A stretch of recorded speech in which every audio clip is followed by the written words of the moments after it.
Tanshi Kiwa. Hello, how are you all? Welcome to Homelands, originally broadcast on CFCR Community Radio, 90.5 FM in Saskatoon, Homelands of the Métis and Treaty 6 Territory, www.cfcr.ca. This is your favorite auntie, Andrea Letting, Dishni Kashun. My name is Andrea Letting. Call me Auntie Andy if you like, and I'll be your host over this next half hour. I am part settler, part relative, and 100% ally and relation to everyone. I'm just me, not a card-carrying member of any Indigenous nation, but I am loved, adopted, related to, and accepted by many, rejected by a few. Haters gonna hate, relators gonna relate. I am blessed to have Indigenous relations in my family, and secretly I may love them just a little bit more than the rest, only because they're the first peoples of this land who welcome all the guests. But I'm also mostly Irish with some Scandinavian, along with a little bit of mystery. And that's the way I was raised, strongly anti-colonial and justice-oriented, with a big related heart for all. I most empathized with my Batoche Métis friends and family in that history and culture growing up, and as an adult have continued to try to live that Neopimatislin, that beautiful good life. So from the fringes of the Satch, I situate myself as a relative and an ally, and welcome you, my listeners, as brothers, sisters, nieces, nephews, cousins in the Homelands. Let's welcome our relative tonight. Today's relative is my sister from another mister, my adopted and actual soul sister, Julianna McLean of James Smith First Nation. Julianna is among many things an educator, a writer and poet with her MFA in writing from the U of S, a certified Indigenous yoga instructor, a jingle dress dancer, and a seer. We decided to call this episode Survivance and Thrivance, as she talks about narrowly missing the 60 scoop for good and reclaiming her Indigenous identity as an urbanized Indigenous woman of mixed ancestry. So welcome, Julianna. Thank you, Andrea. Wow, what a beautiful introduction. It's so good to be here on Treaty 6 territory. Good to see you. Métis. Yeah, Homeland of the Métis. Yes, our beautiful Métis brothers and sisters. Yeah, aunties and cookums. So tell me, first of all, a little bit about James Smith. Like, it has a beautiful Cree name and meaning. So tell me about that a bit. James Smith. I didn't grow up on James Smith, but we visited a lot. So I'm familiar with the land and my relatives there, still very close to them today. It is situated on the North Saskatchewan River. So you remember that oil spill? Yeah, we were affected along with every farmer along the northern Saskatchewan there. But yeah, so we live up in that neck of the woods. The Cree word for James Smith is Nittuwakitikanisik, and I hope I'm saying that properly. I've heard it many times, and many fluent Cree speakers that have the really thick accent, they say it way better than I do. But Nittuwakitikanisik means the place of good growing. And there's a beautiful story that I was told from a friend of mine a few years ago. He was told it from his aunt about how we got that name, place of good growing. It's a Nittuwakitikanisik. So yeah, if you want to hear it, I can tell it to you. But for time's sake, I'll let you lead the way. Oh, that's beautiful. Yeah, I thought we would start kind of with you being just little and wee and your mother kidnapping you, or as she put it, sneaking you out. Yes. From being scooped. Yeah, it was late 60s, and it was the late 60s, and it would have been the winter before 1970. We were, my aunt had a party, or one of our babysitters. I don't think it was an aunt. I think it was one of our babysitters. You know, everyone's an auntie on the reserve. So, but it was someone from my homeland. And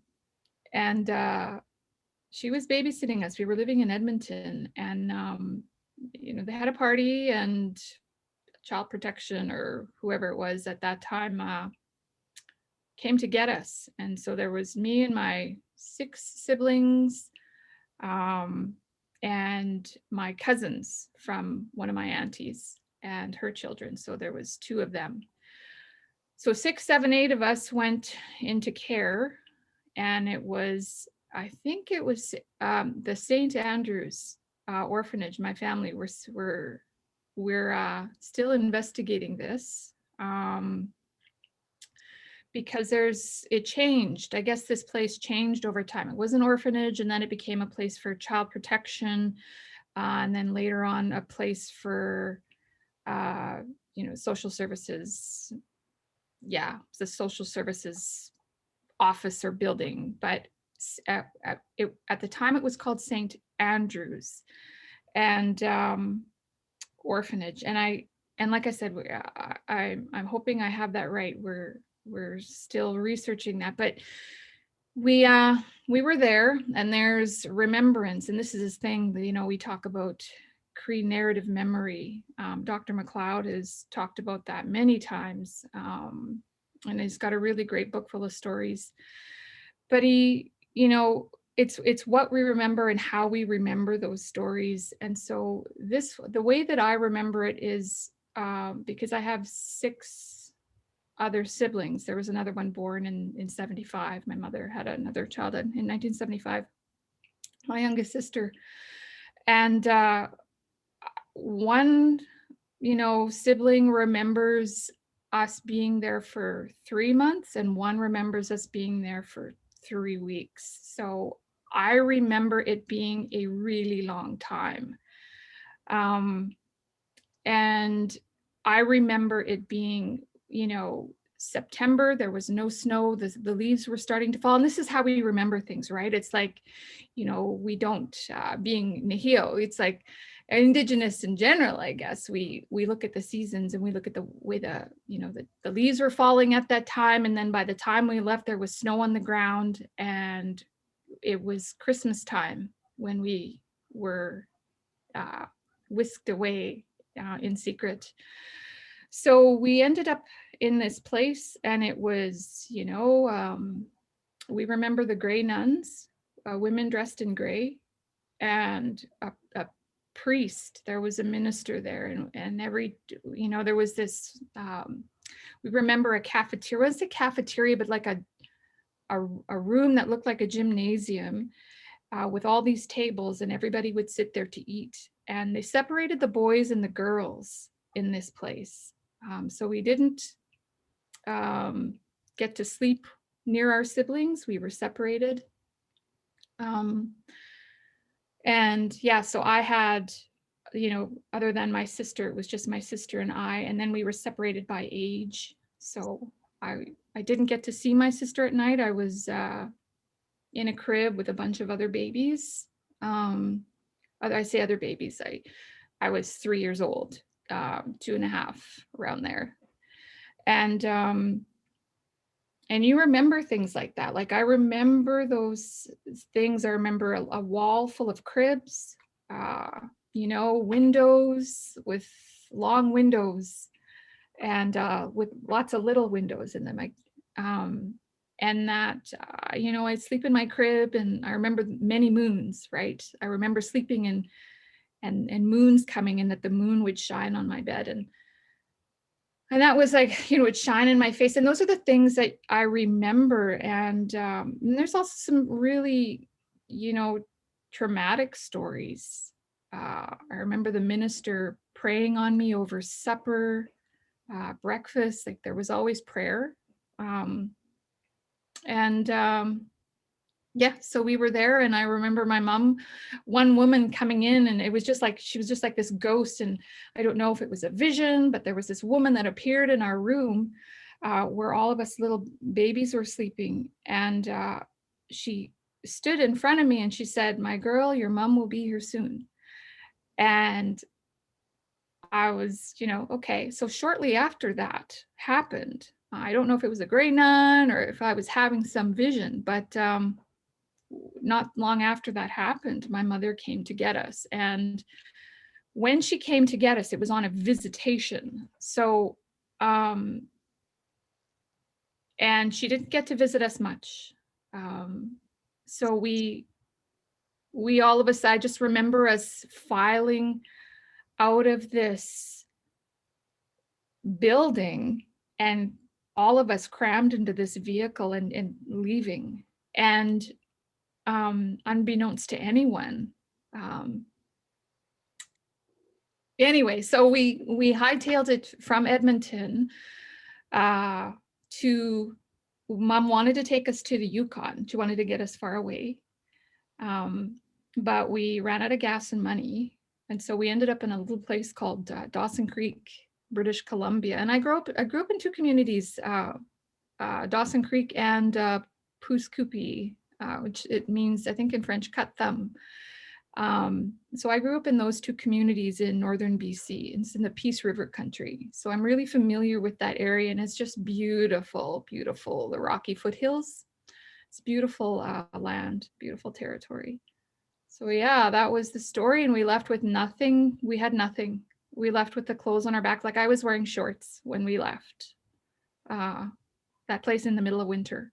Wow. So, yeah, and we ended up in Dawson Creek and living on a hill. And they, funnily enough, they have a name for this hill back in Dawson Creek, and they called it derogatory name, Lysol Hill, because of all of the addiction that was in this particular place that we ended up moving. So yeah, so that's where we stayed, and I left there. I left BC to come back to Saskatchewan when I was 19. So wow. yeah, that's my that crazy story. But my cousins weren't so lucky. They ended up in the system, and they ended up adopted. And they, they've since passed on. They're just, that whole system really was harmful to them. It really destroyed their spirit. And I've lost them to suicide and addiction. So Yeah, and just to give context to the listeners, the 60 Scoop, in case they don't know what it is, was a government program that focused on Indigenous and Métis, First Nations and Métis children, and scooping them from their homes with their parents and their families and the home reserves and home communities, and replacing them deliberately with non-Indigenous families. So it was cultural genocide, essentially. And there's still many people suffering from the effects today, trying to reconnect, and yeah, many casualties. So yeah. Did you want to read the poem that you wrote about that? Absolutely. This was a piece that I put into my thesis, because my thesis was really a relaying of stories. And my mentor, the late Dr. Janice Akuz, was a big part of this, and a huge contributing voice to how this thesis was structured. And it's structured in 4 bodies, and one that tells the ancestral story, one that tells the story of, when we were with, our mother. It tells my story, and then it tells some healing stories. But this particular, the orphanage, the story that I just, told you, I put that in my personal story. So I'll read you a little bit of it. The orphanage. Mom left us with strangers to visit the reserve for the millionth time. The babysitter threw a party. It lasted for 3 days or so. 10 wild children running around an 800 square foot pasture. Some are my cousins, and some are my brothers and sisters. I wasn't sure when you'd be coming back. I wasn't old enough to completely understand absence. I waited for you, nose pressed up against the living room window, watching my breath heave in and out in fog on the window, hoping, dreaming, waiting, waiting, waiting. I imagined you'd walk through the door, but days went by and my belly hurt, and I grew hungry and thirsty. I was resilient, climbed the cupboard on a chair. A loaf of raisin bread and butter became breakfast, lunch, and supper. Early in the morning, when the doorbell rang, I was certain it would be you, and I'd finally smell your hairspray, your cigarette smoke, hugs, and kisses. It was the first of many disappointments from you. 2 women dressed in blue, one with peppermint breath, the other missing a gold buckle from her black patent shoe. You'll see mommy soon, was the constant refrain. 10 children loaded in a large white van. I was held for the first time in a long time by my oldest sister. Touch is nice when you trust it. I laid my head on her shoulder when the chorus of crying ensued. I didn't understand, so I just joined in the chaos too. Through tear-filled eyes, the house we called home became smaller in the van's rear view. The orphanage was sterile, clean and spotless shining floors, crosses on every door, and long dark hallways. We were the grimy heathens the nuns and nurses were told about, and their job was to make us clean and holy. The boys were separated from the girls, but we all ate together, prayed together, played together, but slept in different quarters. An old man with a white and black collar placed his hand on my head during breakfast grace and asked that I be blessed. 2 days later, while we ate chicken soup for our soul, a boy told me that this holy man liked little boys with smooth legs, and he made them touch him late at night. He was scared that he'd be next. I felt sick, but I was resilient. I never let them touch me, not even to change my clothes or bathe me. I kicked, I screamed, I was known to be mean, a feral cat. The nursery cribs were stacked up against a wall, 3 rows wide. That's where I got to know the moon. At night, it's a light. It found its way, a perfect spot on my bed, my guardian, my nightlight, a pure light. Up in the sky, safe on the outside, and me, I'm here in an orphanage. I'd stare until it passed my window view or until I fell asleep. Looking up, I felt a yearning to be there with you, silver moon, and follow you between horizons.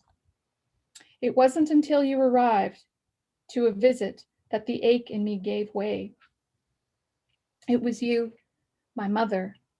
You took us away, leaving my cousins behind. We fled in a hurry, slipped under the nuns' radar. We left with nothing but the clothing on our backs to start over someplace new. 7 separate bundles cuddled up in a warm car on a cold November morning.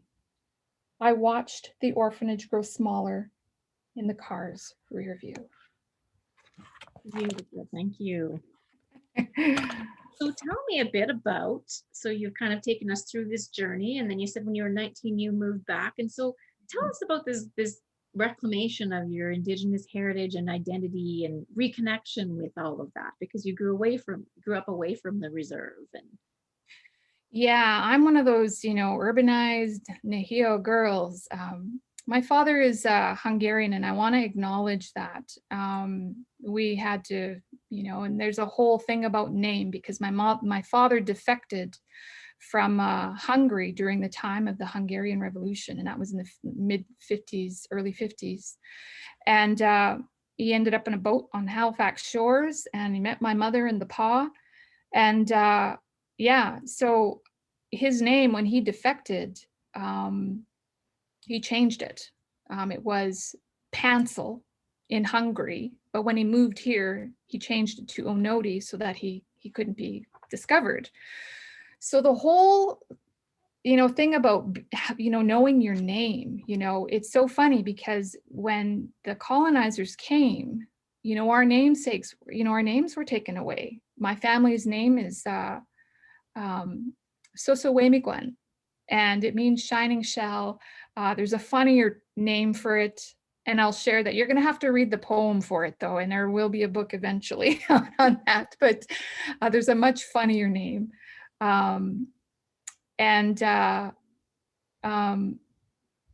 Yeah, so we had that taken away, and my mother was given the name McLean. So we just, been trying to find a sense of being, a sense of self. And when you've been given, your father's like defected and he's got this different name, your mother was handed a different name. And so it's like, who am I?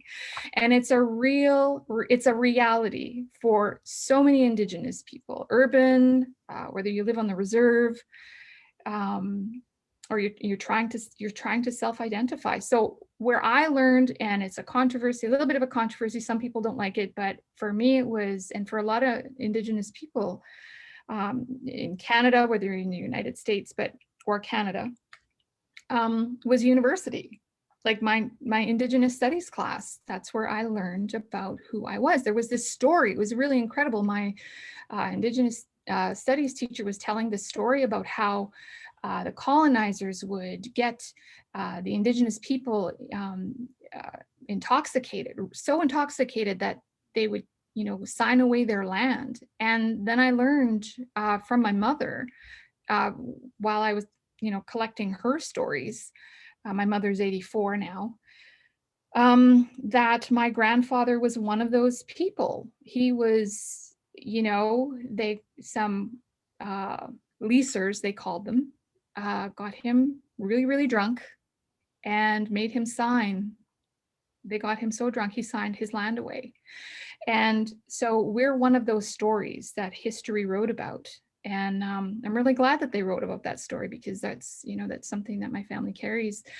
So that was where I, learned about being Nehio, and learned about treaties, learned about residential schools, day school. My mother was a day school survivor. My grandparents, my Mushum and Cookham, were both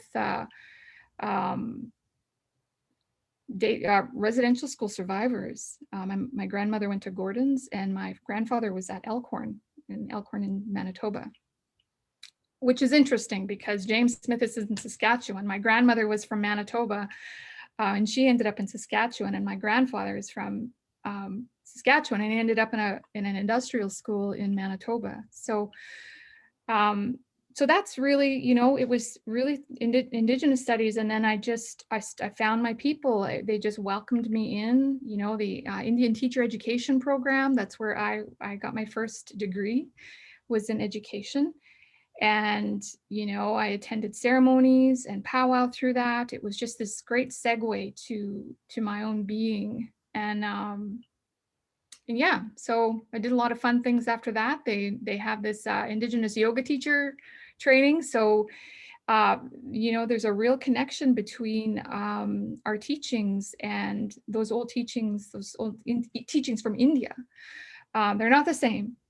They are almost, I don't know what you would call it, like relatives, distant relatives, those teachings. So both beautiful. Yeah, so there you go. And now you're also a jingle dress dancer. So tell us a bit about your regalia. My regalia, yeah, I ended up, being an Indigenous person, you can either make it yourself, but I'm sort of one of those people, like, if it comes to me, then I know it's meant for me. And the color that I was really wanting was this, it's like, if you've ever heard of or seen the August birthstone, it's my birth month. It's the green peridot. And some people call it peridot, but I called it peridot. And the green peridot stone. And so I wanted a jingle dress that looked exactly like that. And Tanya Jo Hall had posted, like, I got this jingle dress for sale. So I hit her up and I was like, girl, I want that jingle dress. So I bought it off of Tanya Jo Hall. And that was the beginning. And so I've since got my leggings and my moccasins, and the rest of my beading it was made. My moccasins were made by a gal out of Edmonton, Tashina Drever Khan, and my other beading, my hair pieces and neck pieces and all of that stuff was made by Julie Canistino.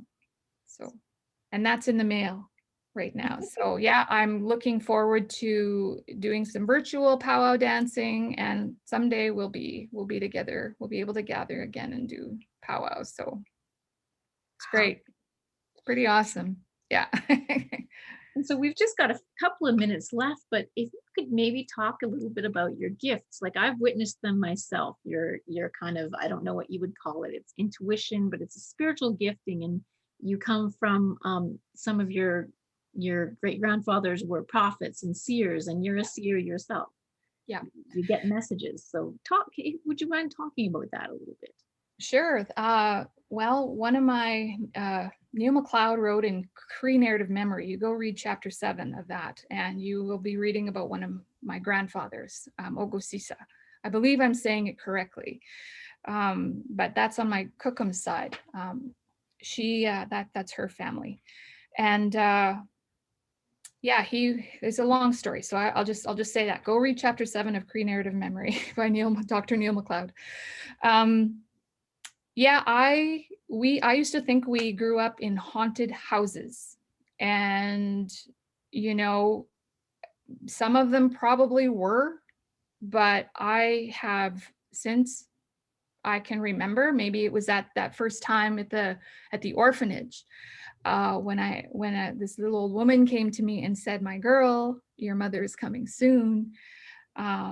Maybe that was something, but I don't know. But it didn't end there. It was my whole childhood, and other siblings in my family have this as well. So I'm not alone.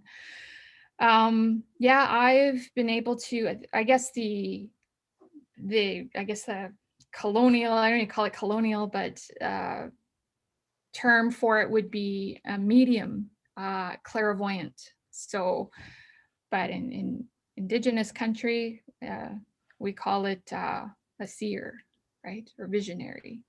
And so, yeah, I did it professionally for a while, and yeah, I'm a little bit of a hiatus right now, taking a little break from it right now. But yeah, it comes naturally. It's not something you turn off, and it's been a blessing. It's been a real blessing, actually. I'm pretty thankful. Yeah. You've been able to use your gifts to help others, I think, is what. Yeah, I have been. I've had people come to me, people who've lost loved ones and wanted to connect with their late, Cookham or Mushum or aunties, or, a friend that they lost. I've been able to, help people, bridge the grief that they have, right? That loss, with some peace. And I'm pretty blessed and grateful that, I can do that. And yeah, they are too. You're a gift to everybody. So thank you for this time. And I can't believe it, but the time has already flown by, and it's about time to wrap up. But thank you for taking us through that journey of your brief slice of your life from the end point till now, some of the gifts that you have and some of the callings that you've brought to share. So Kishimarsi to our relative tonight, Julianna McLean, and Niwagamaganak, all my relations. Believe me, we are all related. So act like you got relations. So this is Auntie Andy signing out from Homelands, originally produced on CFCR Community Radio, 90.5 FM in Saskatoon, Homelands of the Métis and Treaty 6 territory. You can find us on www.cfcr.ca. You can also find excellent Indigenous programming on Indian and Cowboy podcasting, and hopefully look for Homelands there. You can follow us on Twitter at Métis Homelands. Or if you have comments, questions, or guest suggestions, please email métishomelands@gmail.com. This episode will also be viewable on our YouTube channel, Homelands, so subscribe today. Marcy, thank you for listening. And Akushi, Kawapa Matinawao Mina. That's all. We'll see you later. Can I ask a now?